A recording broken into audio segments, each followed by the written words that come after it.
Hi, everybody, and welcome to another exciting day in the world of human geography. Today, we're going to look at the issues around nutrition, hunger, and diet, and how it relates to agriculture. The first thing that we're going to kind of look at is food distribution around the world, and the fact that it's extremely uneven, and kind of why that might be. If you go back and you think about some of the things that we talked about with Malthus, when we talk about is the world going to have enough food to feed everybody as our population grows? And some of the issues that we looked at is that, it's not necessarily about how much food that we grow, it's about how unevenly it's distributed. If you think about how much food is wasted in developed countries, our country in particular, you look at how many people are eating too much food, and just the amount of food that gets thrown out and wasted. If you think about like our cafeteria at lunchtime, and just how much food is in the trash, it's just kind of horrible. When you think about how many people are struggling with food issues. So obviously, the level of development, how rich somebody is, or how rich a country is, plays a huge role in how much food they consume.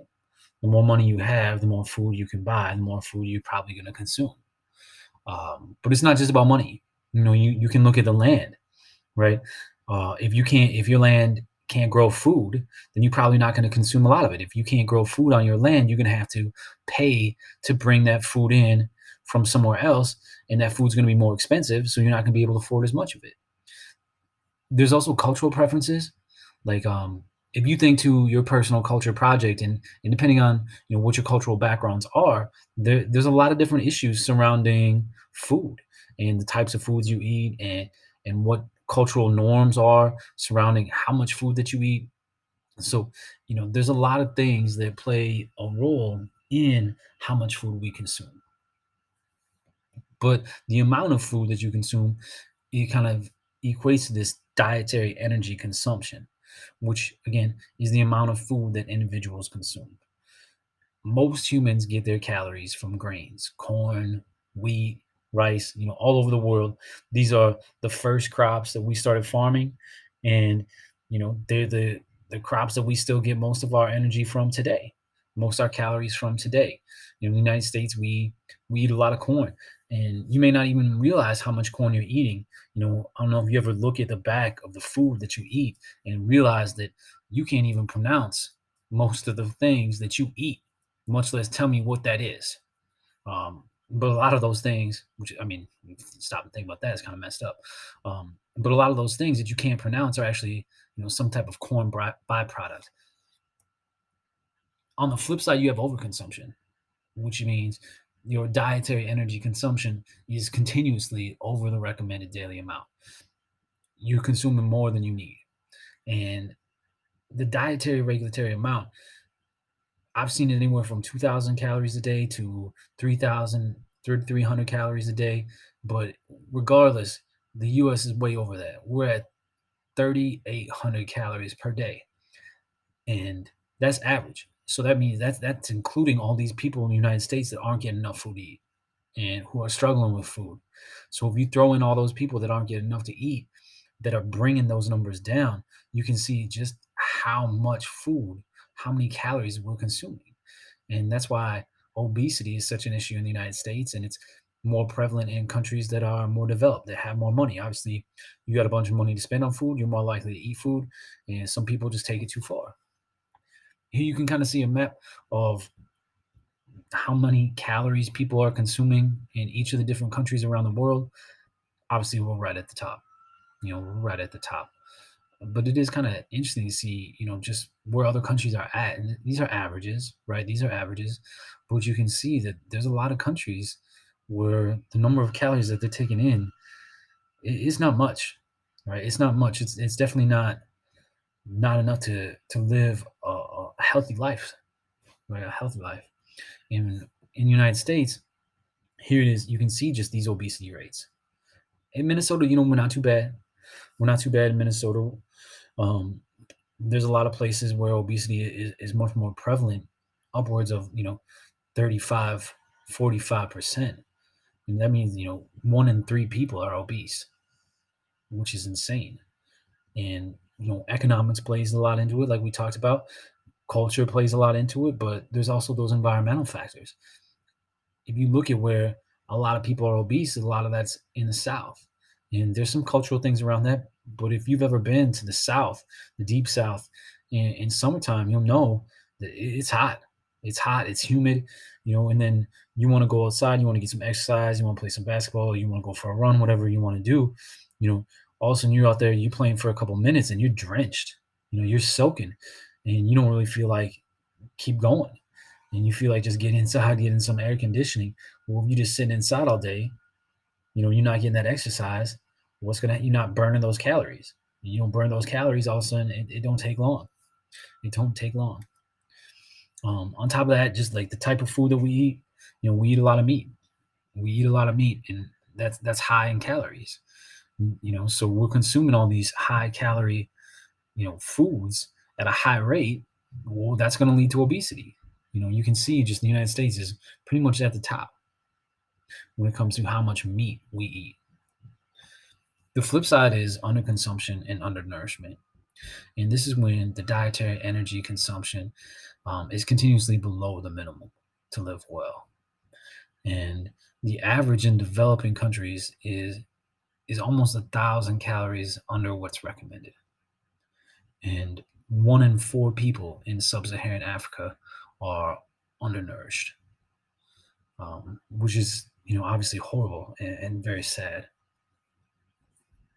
When you look at this map, this is showing the percentage of the population that is undernourished. So the darker the color, the more people who are undernourished in your country. And the more green you have, the fewer people that are undernourished in your country. And this can tell you a little bit about the world, and what's going on.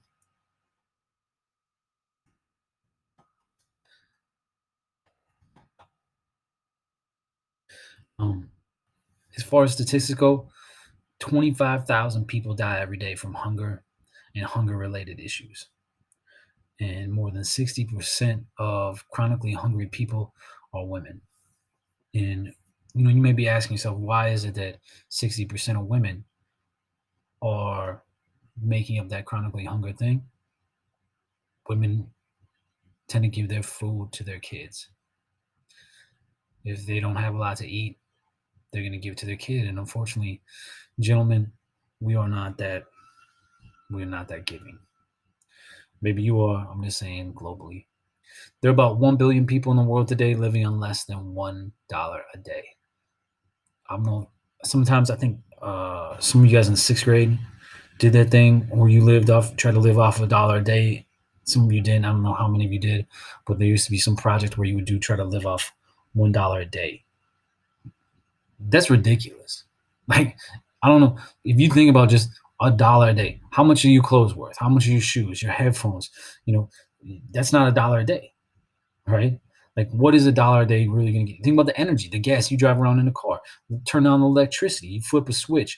You watch TV. Well, how much does that TV cost, right? Trying to live off $1 a day is no joke. And the fact that 1 billion people, or 1 in 7 people on the planet, 1 in 7. The average classroom is 35 kids. That means 5 kids in that classroom would live off of less than $1 a day. It's no joke. It's messed up. Malnutrition remains the world's most serious health problem and the single biggest contributor to child deaths. That's more than HIV, tuberculosis, and malaria combined. So just the number of kids that are dying from hunger.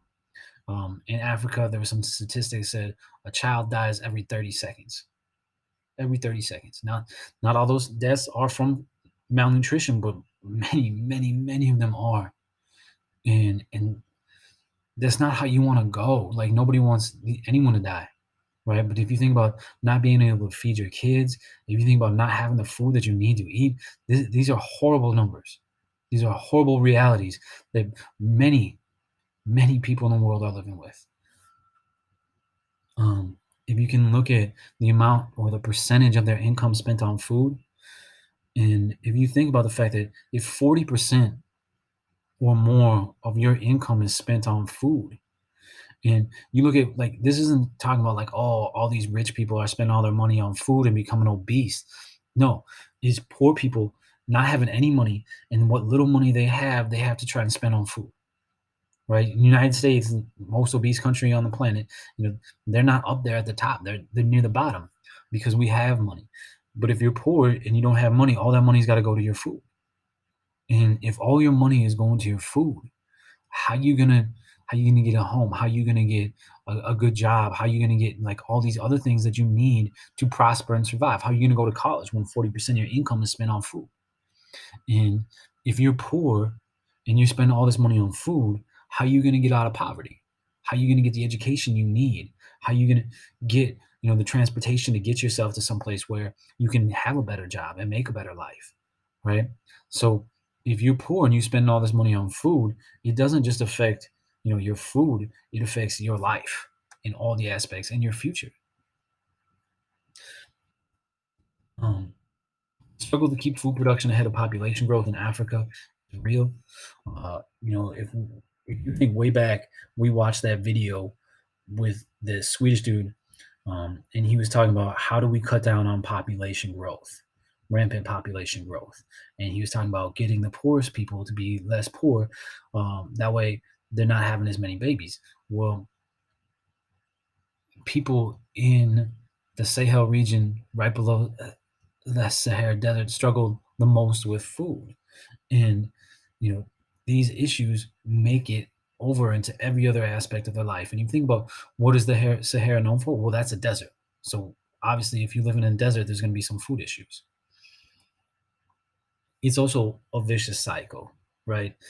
And this is what I was trying to get with before, is that if you're hungry, if you don't have food, and I don't care if you're living in sub-Saharan Africa or Coon Rapids, right? If you're hungry and you're a kid, how are you going to do well in school? Right? Think back to days where you missed breakfast or something like that, or you missed lunch, and think about what you were like in school that day. Right? You couldn't focus, you couldn't think, you were distracted, you were tired, right? You didn't have the food that you needed, you didn't have the nutrition that you needed to have the energy that you needed to pay attention.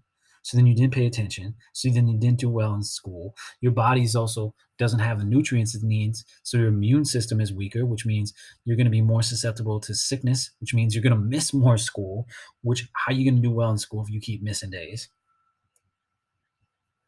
Which means you are less likely to graduate from high school and go on to college.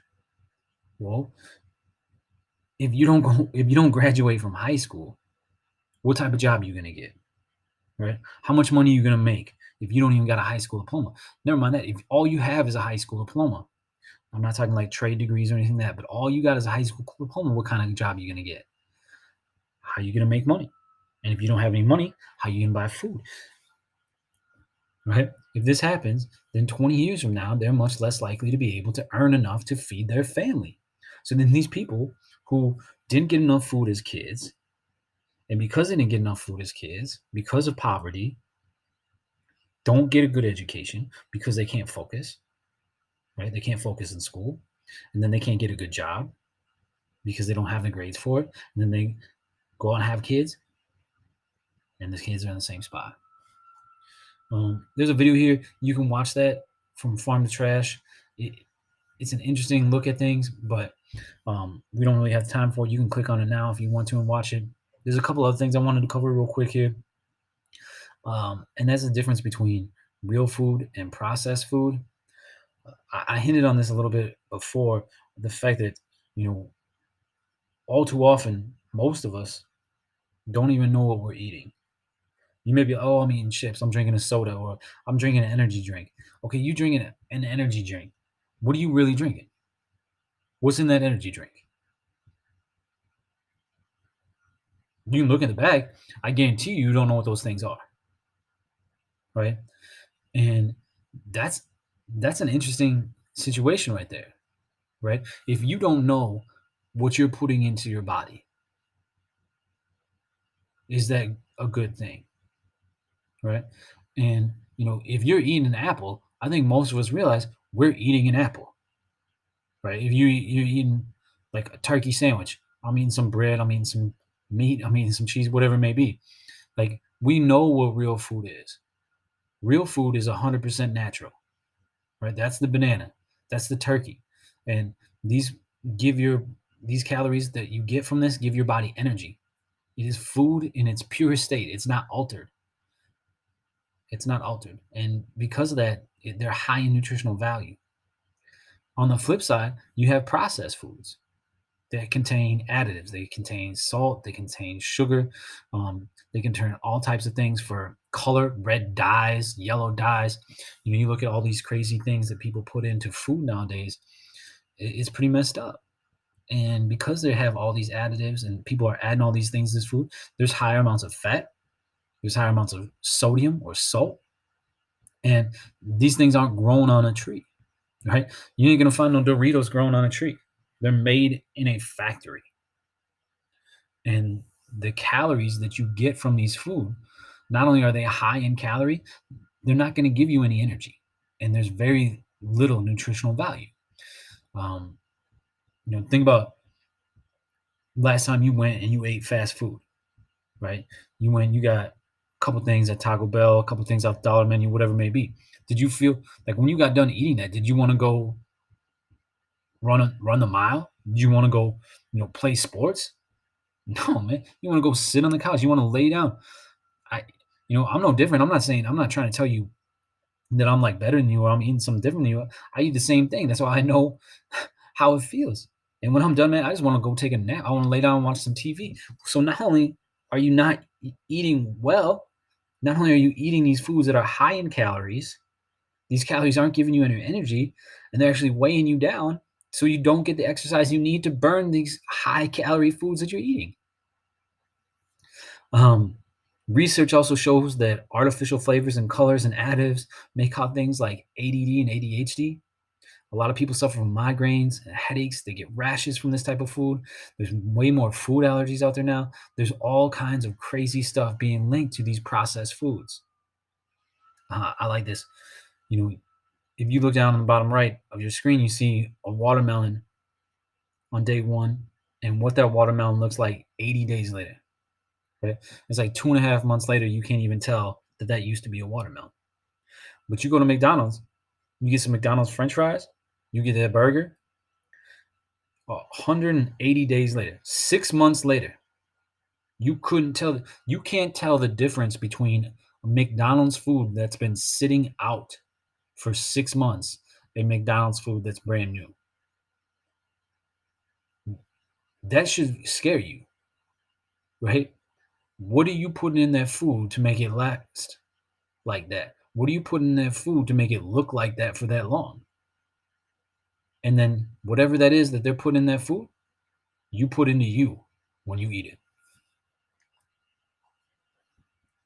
If you got time, check out this article on Can the US feed China? That's kind of where I'm going to leave it today. Make sure that you get your learning target guide, your study guide filled out. Make sure you're getting all this stuff down. You're getting that stuff turned in.